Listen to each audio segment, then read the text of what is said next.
Donc, c'est notre bien-aimé Johanna qui va nous apporter la parole aujourd'hui. Il est serviteur à la jeunesse, des fois il est aussi à la presse. Alors qu'il est en train d'avancer, est-ce qu'on peut acclamer le Seigneur Jésus-Christ? Est-ce que quelqu'un peut faire plus que ça? Est-ce que quelqu'un peut déborder par ses acclamations? J'aime bien le dire souvent, tout ce qu'on ne reçoit pas dans la présence de Dieu par nos mots, on peut le recevoir par nos gestes. Si tu ne me crois pas, demande à Israël devant Jéricho. Ce ne sont pas les paroles qui ont exaucé, mais ce sont les faits et les gestes. Je déclare et prophétise au nom de Jésus. Ce que tes mots ne t'ont pas donné, que tes gestes te l'accordent au nom de Jésus. La saison de la célébration a sonné pour quelqu'un. J'aimerais dire à quelqu'un, pendant que tu acclames 2 fois, tu as des célébrations. Pendant que tu acclames 3 fois, tu as 3 célébrations.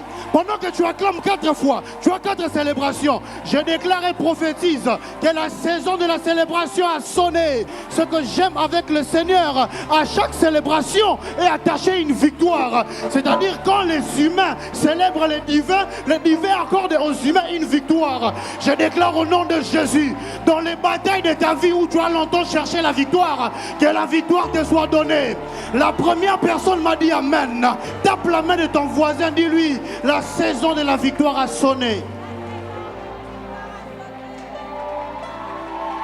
Le thème que j'aimerais nous proposer ce soir est intitulé Les exigences d'une saison. Alors, d'entrée de jeu, si j'aimerais définir la saison, je dis que la saison, c'est les découpements des années. Ce sont des divisions d'années qui sont généralement marquées par des changements de climat.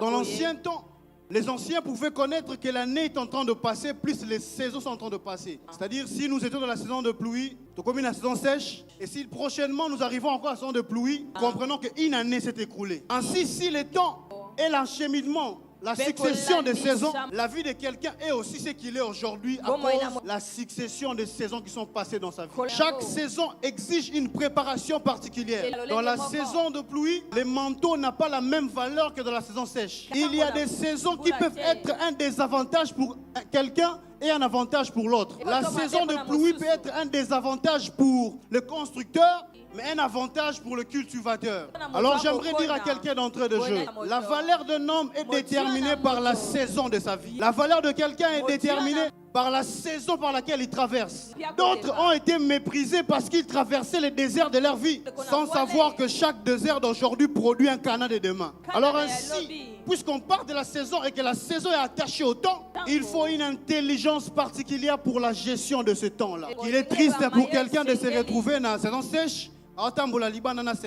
Alors ainsi, la non-préparation d'une saison expose notre destinée à des dangers que nous provoquons nous-mêmes.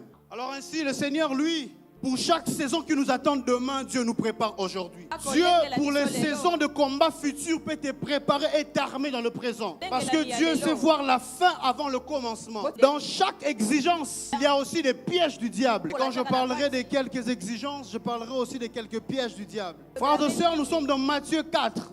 Jésus arrive au désert. Le diable vient et lui dit, si tu es fils de Dieu, change cette pierre en pain. Je suis étonné. La question que le diable pose est une question conjuguée dans le présent. Change la pierre en pain. Mais quand Jésus veut répondre, il répond dans une phrase conjuguée dans le futur. C'est pourquoi il dit au diable, l'homme ne vivra pas seulement.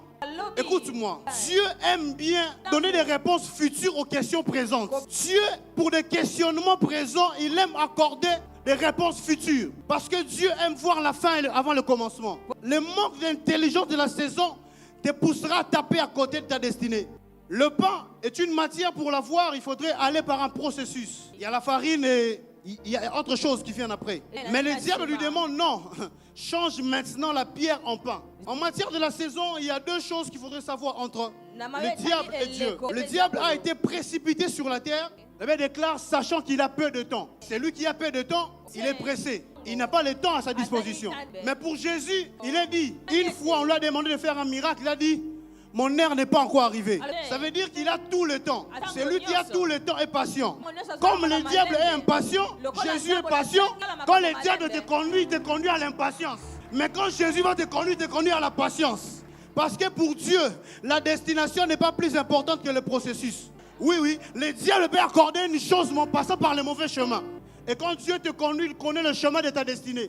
J'aimerais donner un exemple. Tu peux te retrouver en train de marcher sur Assosa vers Prince Kassavoubou. Et tu as un ami qui marche sur Chaba. Certainement, celui qui est sur Chaba ira vite. Mais toi, tu iras lentement. Tu peux te plaindre, mais Seigneur, pourquoi beaucoup d'embouteillages dans ma vie? Pourquoi beaucoup de trous? C'est quel chemin? Si c'est vraiment toi, il faut que j'aille vite. Celui qui va à Chaba ira vite, mais Chaba est sous un enseignement. Mais Assos, c'est comme Ativille. Écoutez, Dieu connaissant le parcours de ta vie, il te conduit par le chemin qu'il te faut. Dieu a une marche particulière pour un chemin particulier. Je déclare et prophétise au nom de Jésus. J'enlève l'impatience dans ton cœur. Écoutez, par la plupart des choses qui causent le plus de combats dans nos destinées, c'est l'impatience. Au travers de l'impatience, le diable sème le découragement. Au travers du découragement, il sème la désorientation. Écoute, Dieu connaissant ton parcours, il adapte la vitesse qu'il faut par rapport à ta destinée. Cher aîné, j'étais sur une moto un jour,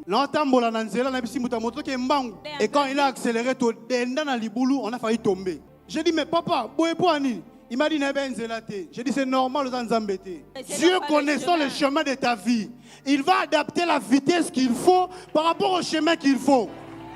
Maintenant, le diable, ne connaissant pas le parcours de ta vie, il va t'amener à aller rapide alors qu'il m'a boulé Zali. C'est pourquoi quiconque est conduit par le diable finit toujours par la ruine. Parce qu'il ne maîtrise pas le chemin de ta destinée. Alors ainsi, il dit à Jésus, change la pierre en pain. Il parle du présent, mais Jésus connaissant déjà la fin, il répond au futur. L'homme ne vivra pas. Le diable a dit, change maintenant. Mais Jésus dit, non, non, non, non. L'homme ne vivra pas. Parce que Dieu aime souvent, aux questions présentes, accorder une réponse future. J'aimerais dire à quelqu'un qui se plaint dans le présent, il y a une réponse future pour toi pour te rassurer. Je déclare qu'il y a une réponse future pour toi pour te rassurer. Alors, quelques vérités, quelques observations que je fais sur la saison. Premièrement, aucune saison n'est inutile aux yeux de Dieu. Aucune saison n'est inutile aux yeux de Dieu. Parce que quelquefois, Dieu pour t'amener à Cana, il te fera passer par la saison du désert. Tu peux te retrouver dans le désert, mais tu ne sais pas que cette saison à tes yeux qui peut paraître inutile est utile aux yeux de Dieu. Parce que la loi qui va t'accompagner à Cana, on le reçoit au désert. La plus grande orientation de la vie future, de la gloire future, viennent et s'obtiennent par les temps les plus difficiles. Dieu aime souvent nous conduire dans les difficultés dont lui seul connaît la solution. Pourquoi je parle de ces choses? Parce qu'en route pour la saison, les temps cachent les secrets de plusieurs imprévus. Mais pour celui qui est conduit par Dieu, les imprévus des hommes sont prévus dans le programme de Dieu. La deuxième des choses, sur la saison, Dieu aime écrire l'histoire avec ceux qui peuvent entendre et attendre. Dieu aime écrire l'histoire avec ceux qui peuvent entendre et attendre. Exode 14, 14, l'Éternel combattra pour vous. Mais vous maintenant, gardez silence. À cause de certaines choses qu'il fera dans le futur, il exige le silence présent. Attention, séparer la mer rouge est parmi les plus grands miracles de la Bible. Mais le plus grand miracle de la Bible a exigé pas de fortes prières, mais le silence. Parce que Dieu aime mieux écrire l'histoire avec des gens qui peuvent entendre et attendre. Écoutez, il a dit au début, j'ai entendu le cri d'Israël. Donc Israël parlait. Mais pendant qu'Israël parlait, Dieu ne parlait pas. Mais arrivé à Exode 14, 14, Israël continue de parler. Dieu dit cette fois-ci, gardez silence. Quelquefois, lorsque la saison change, il faut aussi que les méthodes d'emploi puissent changer. Hier, tu as parlé, maintenant c'est le temps de Dieu de parler. Il y a certaines saisons où Dieu parle beaucoup, qui se précèdent par le silence de Dieu. Ceux qui connaissent la valeur de la parole de Dieu, c'est ceux qui sont déjà passés par le silence de Dieu. Quelqu'un dont Dieu a fait passer par le silence a toujours une considération particulière de la parole de Dieu. La voix de Dieu a une autre valeur pour celui dont Dieu a déjà fait goûter son silence. Que dire de Moïse? Il voit les buissons ardents. Il a dit, qu'est-ce que cette grande vision? Il avait des questions. Pour lui, il fallait qu'il s'approche pour voir. Mais pendant qu'il est en train de s'approcher, Dieu lui dit, arrête-toi. Moïse, pour voir, il utilisera les yeux. Mais Dieu, pour lui répondre, il lui parle. Or, quand on parle, on écoute avec les oreilles. Dans la marche avec le Seigneur, si tu penses comprendre les choses par ce que tu vois, tu taperas à côté. Parce que Dieu aime faire comprendre des gens qui peuvent entendre. Tu peux te retrouver en poche, tu as 0 franc. Mais dans ton esprit, avec 10 489 paroles de richesse. Alors ainsi, ce n'est pas ce que tu vois qui va conditionner Dieu à parler, mais c'est ce que Dieu qui va parler, qui va conditionner tes yeux à voir. La première exigence de la saison, c'est de dépendre de Dieu. La dépendance de Dieu implique la confiance, elle implique la foi. Frères et sœurs, à tout ce que Dieu a appelé aux grandes choses, il exige aussi une foi. Le parcours avec le Seigneur s'écrit au prix de la foi. D'entrée de jeu, j'aimerais parler aux personnes qui ont l'impression que leur vie et les promesses de Dieu et leur vie, il y a un écart. Dieu aime se servir des écarts afin de les rapprocher. Dieu peut créer l'écart entre ta richesse et ta pauvreté afin de te rapprocher toi avec lui. Parce que la dépendance à Dieu est le socle de quiconque veut vivre à la main de Dieu. La Bible déclare que Dieu les amena au désert afin de parler à leur cœur. Frères et sœurs, Dieu ne fait gagner que des personnes que lui a gagnées. Ouais. Dans quelques saisons, nous entrons, nous ne gagnons pas parce que Dieu nous a fait entrer pour nous gagner, nous. Le paralytique de Bethesda a fait 38 ans, il n'a pas gagné. Mais là où lui n'a pas gagné, Jésus est venu lui gagner là-bas. Il y a certaines choses que Dieu crée juste pour te rapprocher. Alors ainsi, j'aimerais dire à quelqu'un, tu grandis le jour où tu comprends que tes difficultés ont pour but de te rapprocher de Dieu. La deuxième des choses dans la saison, la troisième que j'ai compris, toute leçon non comprise et reprise. Parce qu'en réalité, Dieu n'élève que ses élèves. Dieu a tendance à nous élever à la grandeur proportionnelle de la préparation qu'il nous a accordée. Parlons de Moïse, il a fait 40 ans dans le désert. Et quand il a pris Israël pour côté, personne ne fait qu'à 40 ans. Donc chaque année de la mission équivaut à chaque année de la préparation. Genèse 2, Dieu forma l'homme par la poussière de la terre, souffla sur l'homme et l'homme devint. Allez, les verbes formés, souffla et l'homme devint. Tout ce que tu deviens dépend de ta formation. Ainsi Dieu, pour te faire devenir, il va te préparer. C'est pourquoi j'ai dit Dieu n'élève que ses élèves. La bonne nouvelle pour cette saison, c'est que Dieu a déjà des élèves qu'il a formés. Tes souffrances de 10 ans, 4 ans passés, c'était une formation maintenant pour vivre le spectacle de Dieu en cette année. Permettez-moi d'ouvrir une grande parenthèse. Je parlais d'une exigence par excellence, la présence de Dieu. La première sécurité que Dieu donne à une destinée pour accomplir ce qu'il a prévu pour lui, c'est lui accorder sa présence. La présence de Dieu est obligatoire pour quiconque veut aller loin. J'aimerais le dire comme à l'époque de Covid. Le port de la présence de Dieu est obligatoire pour quiconque veut aller jusqu'à destination finale. Et la présence de Dieu doit être entretenue. Il faut payer le prix de la connexion avec Dieu. Parce que toute connexion céleste dépend de la déconnexion terrestre. Avant de se connecter à Dieu, il faudrait payer le prix de déconnexion avec le monde. Cette année, accepte de te déconnecter de choses qui peuvent t'éloigner avec le Seigneur. La présence de Dieu exige la consécration. La consécration, c'est l'abandon volontaire d'une destinée. Il faut que tu te décides d'abandonner parce que la consécration cache le secret de la conservation. Dieu se conserve mieux dans la vie de ceux qui sont consacrés. Si tu ne me crois pas, demande à Samson. Quand il a coupé les cheveux, Dieu est parti parce que la consécration garde Dieu. Il faut que tu acceptes certaines privations pour bâtir une relation avec le Seigneur. La force d'une destinée dépend aussi des choses dont il a renoncé pour le Seigneur. Le poids spirituel de quelqu'un, c'est aussi les choses pour lesquelles il a renoncé.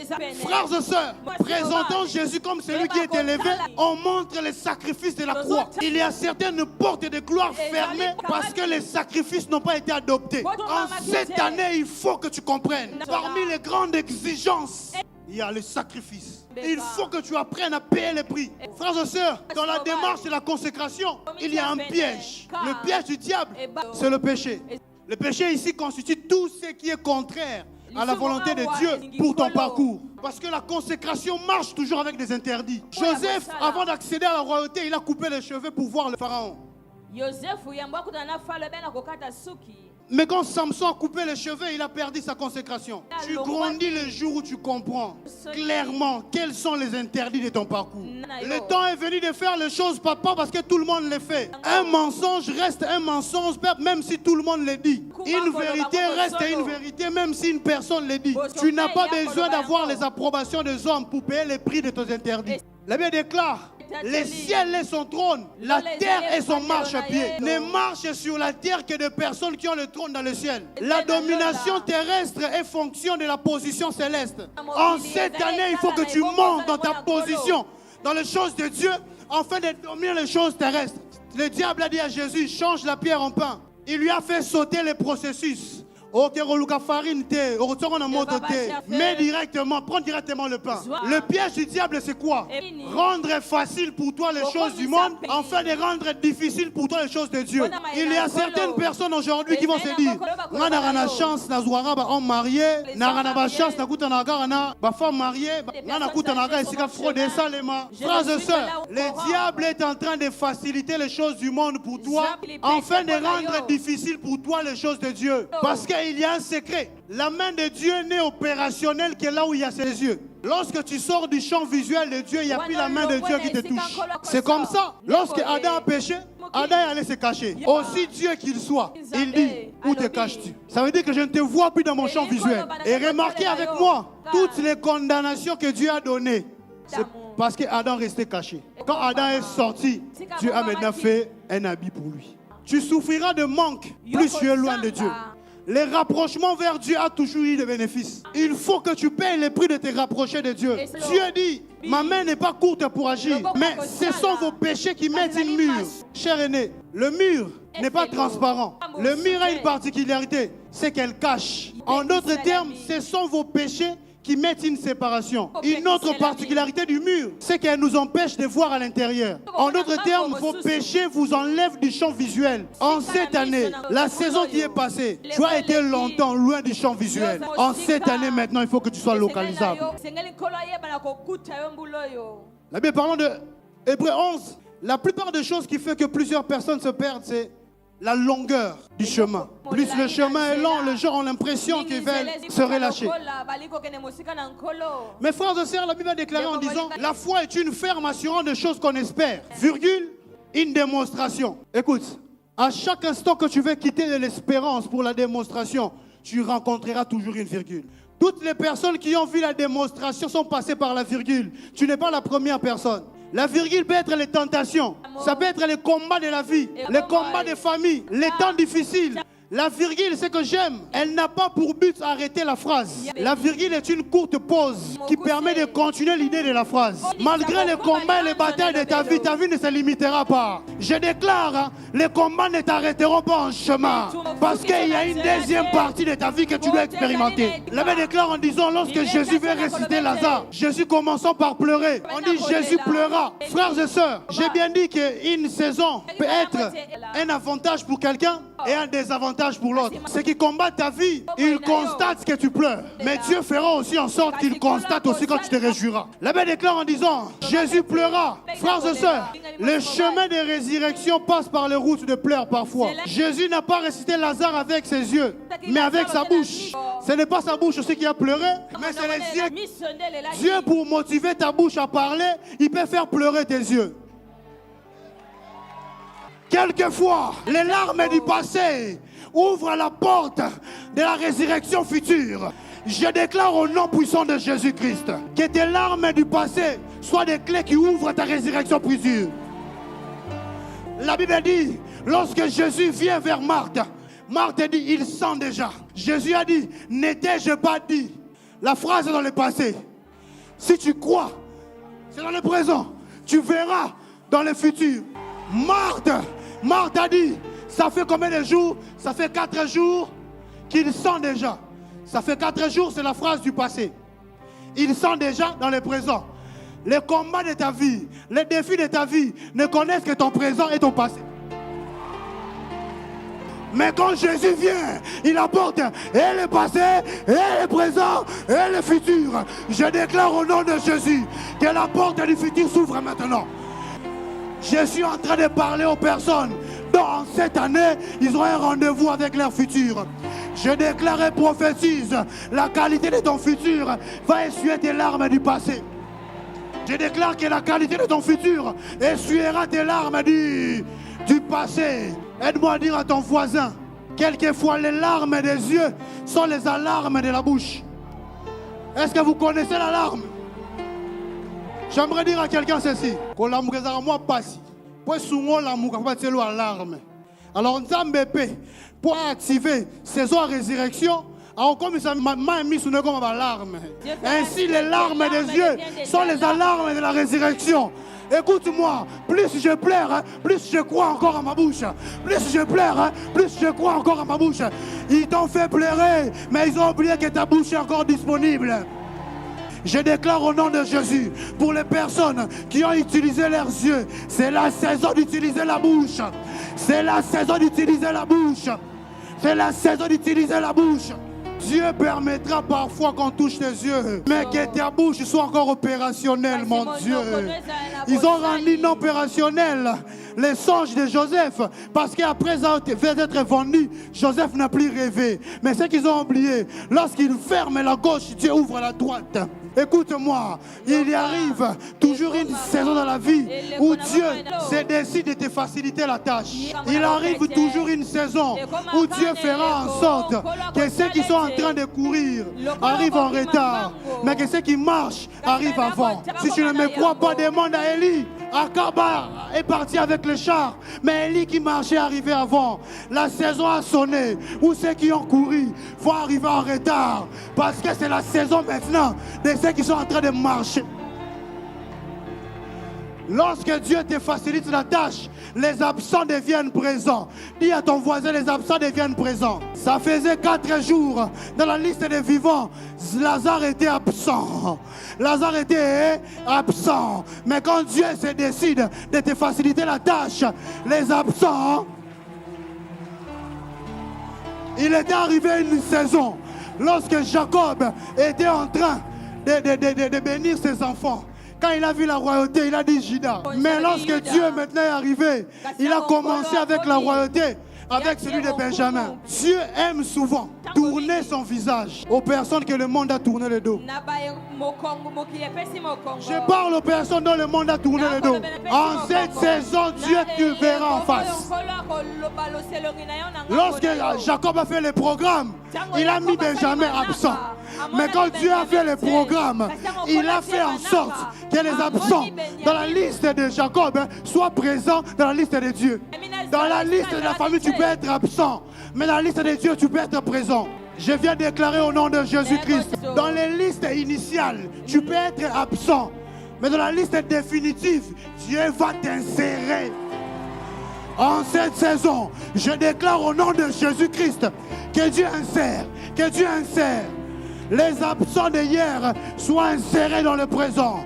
Je déclare au nom de Jésus que les absents d'hier soient insérés. Est-ce que tu peux m'aider à acclamer fortement le Seigneur?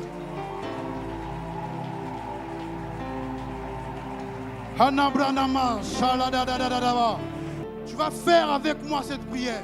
Je déclare que la foi est une ferme assurance des choses qu'on espère et une démonstration. L'espérance est invisible, mais la démonstration est visible. La foi n'a pas que la partie invisible. Elle a aussi en elle la partie visible. Tu vas prier, Seigneur, la saison de ma visibilité a sonné. Le mariage qui était invisible va devenir visible. Les combats de famille, les lois de famille sont en train de tomber parce que c'est la saison de la visibilité. Est-ce que tu peux élever ta voix et prier? Chanda dabra de kanta kakuke televesh. Ondrega salabanta labaya kantelevesh. C'est la saison, c'est ma saison. C'est ma saison d'expérimenter la main de Dieu. Seigneur, change la tendance de ma vie. Est-ce que quelqu'un peut prier avec moi? Seigneur, change les choses. Seigneur, change les choses. Est-ce que quelqu'un peut prier pour les problèmes qui il y a longtemps fait pleurer? La saison de la résurrection a sonné. Au nom de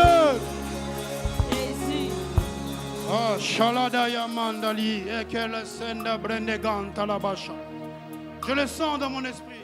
Nous allons prier sur ce point que j'ai épinglé. La saison où Dieu se décide de faciliter la tâche. Dans 1 Roi 18, il y avait un problème avec la pluie. Élie a prié et la pluie est descendue. Pendant tout ce temps, il prenait l'eau dans des puits. Mais ce jour-là, la pluie est descendue. La particularité avec la pluie, c'est que qu'est-ce qu'elle fait? Tu peux être à la maison aux Olala, au Tiga Cantine Libanda, la pluie, c'est la sorte de miracle à livraison à domicile. Je sens dans mon esprit la saison arrivée que les choses que tu as longtemps cherchées, que ces choses maintenant viennent vers toi.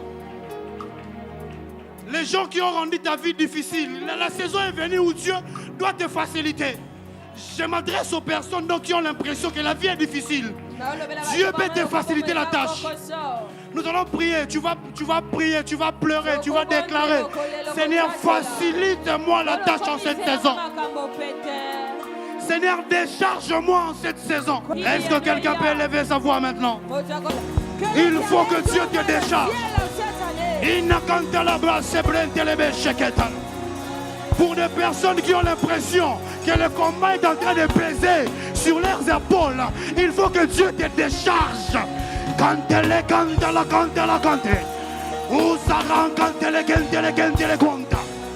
La saison du déchargement a sonné. La voix. Je me décharge de combat. Je me décharge de pleurs. Je me décharge de trahison. Je me décharge de déception. Je me décharge des erreurs du passé. Je me décharge du péché.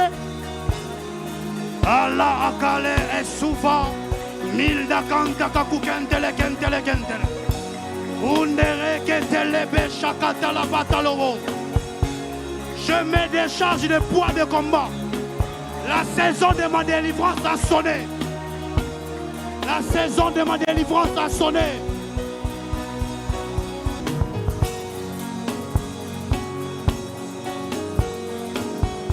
Au nom de... Il y a quelque chose que j'aimerais dire. Je sens ça dans mon esprit. De personnes qui ont comme de grossesses des grandes choses, mais qui ont comme l'impression que ce sont des prolongements de délai. Moi, je suis 9 mois, mais quand tu priais, tu sentais que la saison est arrivée. Mais tu as l'impression qu'il y a Oumeli. Écoute-moi, frère. La Bible déclare en disant: la foi vient de ce qu'on entend. Ce qu'on entend vient de la parole de Dieu. La parole de Dieu est une sémence. Donc la foi est une grossesse. Tu dois enfanter des miracles. Tu vas dire ça. En cette année, tu vas accomplir les choses impossibles de autrefois. Je sens ça dans mon esprit. Des personnes, quand ils regardent son intelligence, ils regardent son CV, ils regardent sa beauté, ils regardent sa vie. Azolela. Frère, le temps est venu, le temps de prendre les choses qui correspondent à tes capacités à sonner. Nous ne sommes pas venus accompagner les gens sur terre. Ne la sate. Ou la cante, le bêche bradabaya. On est à Cantalabonchete. Est-ce que quelqu'un peut déclarer: cette fois-ci c'est mon tour. Cette fois-ci c'est mon tour. Cette fois-ci c'est mon tour. Allah canta la blesse vantoli abache. Inera e cantolo souver e pele melebech. Undara canta la bre o sauver que le bech. La manta la baie soubra a fallet de lever. Oh mandala baba baba baba. Déclare avec moi: cette saison c'est mon tour. C'est la saison où Dieu te change de fonction. C'est la saison où Dieu change de fonction. C'est la saison où les faibles deviennent forts. C'est la saison où les faibles deviennent forts. C'est la saison où les pauvres deviennent riches. Dieu est en train de changer de fonction. Les faibles deviennent forts. Les pauvres deviennent riches.